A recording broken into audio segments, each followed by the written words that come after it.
ამ წუთებში შინაგან საქმეთა სამინისტროს ინიციატივით საინფორმაციო ანალიტიკური დეპარტამენტის ხელმძღვანელობა დიპლომატიურ კორპუსისა და საერთაშორისო ორგანიზაციების წარმომადგენლებს ხდება. შეხვედრაზე შინაგან საქმეთა სამინისტრო მიწვეულ სტუმრებს დეტალურ ინფორმაციას მიაწვის ოკუპაციის ხაზის მიმდებარე ყველა იმ სოფლების შესახებ, სადაც რუსი მესაზღვრეების მიერ მავთუხლართების ინსტალაცია მიმდინარეობს. ბელა ზაქაიძე დეტალებით.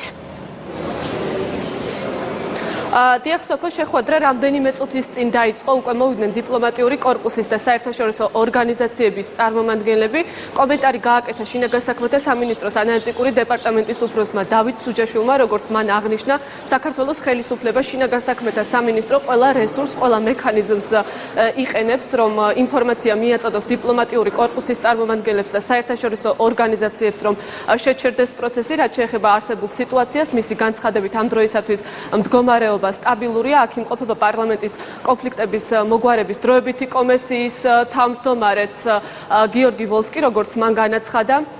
ამ შეხვედრაზე შესთავაზებენ საერთაშორისო ორგანიზაციების წარმომადგენლებს და დიპლომატებს კონფლიქტურ ზონაში ჩასვლას, რაც შეეხება დიპლომატების პოზიციას, მათ კომენტარი არ გაუკეთებიათ და სავარაუდოდ შეხვედრის შემდეგ იქნება მათი რეაქცია, თუ ჩავლენ თუ არა ისინი კონფლიქტურ რეგიონებში და მიიღებენ თუ არა დღევანდელ შეხვედრის ორგანიზატორების შეთავაზებას.